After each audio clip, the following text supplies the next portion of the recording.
How well do you understand your returns, whether it be in the crypto market, the stock market, you name it?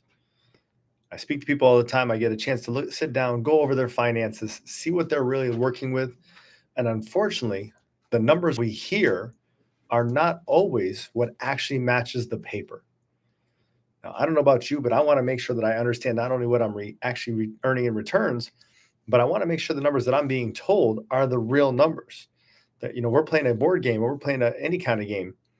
I want to know that the numbers that are on the scoreboard are the right numbers, right? If somebody makes a three, we just had the All-Star game, somebody makes a three and the scoreboard only says two, that's incorrect. Now, I did a video that was a little bit more in depth on this. I broke down 2 different decades on how the finances worked in those decades, specifically if you were investing and what the average returns were versus the actual returns. But today, because I had a lot of questions on it, I had a lot of people that said, Christopher Stacks, I've heard different breakdowns on this because most people always tell me that you should invest in mutual funds. And there's this guy that, he's all over social media, is all over TV, that says you should invest in mutual funds because you can get an average return of 12%. Well, is that really true? And then there's other individuals that I've sat down with or I've spoken to, and they said, oh, yeah, you should put your money with us because we're going to get you these returns. And then the minute that I say, can you show me the actual versus the average, everybody all of a sudden has a case of the asthma and they're up. And I don't know if they need an inhaler or if they just don't want to give me the actual answer because they now understand that I know how to see through the BS that they're talking to me. And I don't know about you, but I want to give you the benefit of the doubt that you want to understand what your money's really doing. And you don't want to have an average retirement. You don't want to have an average account. You don't want to have an average return. You want to do better than the average if it's possible for you. But if you don't understand the gibberish that people speak, it's going to be very hard to make sure that you have that option. Now, I've got a very basic breakdown behind me. I wanted to make this as simple as possible. Ange, can you actually do me a favor and just make sure that the top camera's in the right angle? But I want to give you guys the simplest a breakdown as possible. So let's say you had $100,000. Let's say you had $100,000 and I was to get 100% return in my first year. How much money would you have in your account? Now, if you're thinking $200,000, you're right on because 100% return, $200,000. Now, obviously, if this is invested with a broker, they might take a percentage. It's anywhere between 1 and 3% on average, but we're going to use this without the broker fee. Now, year 2, I was to lose 50%. So I went from 100,000 to 200,000. Now I lost 50%. How much money do I have? I want to make sure this is super clear for everyone. So I went from 100,000. I now have 200,000 here. If I lose 50%, if you said I'm back down to 100,000, you are correct.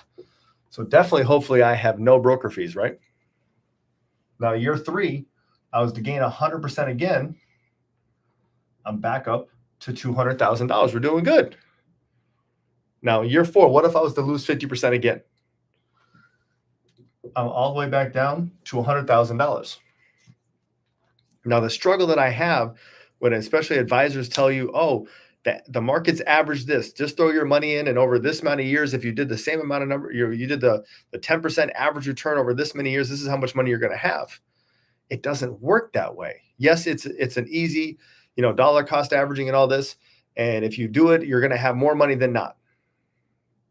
There's a very high likelihood that if you were to put money in the market and you let it ride for the next 15, 20, 30 years, you're going to have more money than you start with. How much more is a very interesting question, because if people just say, oh, every year you're going to average 10%, well, that's not true, because I just showed you, you made 100%, you lost 50%. You made 100%, you lost 50%. Your average return, that somebody can tell you, I just invested with my clients for the last 4 years and our average return was 25%. Just think about that. That person can literally market that they made their clients 25% return, when the actual return was 0% during that 4-year span. And to make it even worse, if you're being charged just 1%, so down 1%, down 1%, down 1%, down 1%, I'm actually down from the start, even though this person can market that they got me an average of a 25% return. That's why whenever I hear anybody say average returns, I have a lot more questions. Now, I'm trying to make this as simple as possible. I'm watching here to see if anybody's asking any questions, but I highly recommend you when somebody just says, oh, invest your money here because this is the average returns, ask questions. There should be, and this is how I sit down with my clientele, we do a holistic approach and we're looking at it from another step. Okay, this is the first step to it. Many of you saw me go through my triangles video. If you did not, go back and check it out. I talked about the importance of an OF account. But when you look at the average versus the actual, what is the long-term game plan? And make sure you're asking for those actual returns. My goal is that you look at your account in 10, 20, 30 years, and there's actual growth, not an average projection that doesn't turn out. Because we do have up years and we do have down years. If you want to see this more in depth, go back and check out my last video. The biggest thing here is just understanding the language that's being spoken to. There's a lot of different terms within the financial world. I'm going to do my best to break down as many of them as possible so everybody has an understanding of what they're doing. But do me a favor, please give this a like. Please click subscribe and tag a friend so they can check it out too. Thank you so much.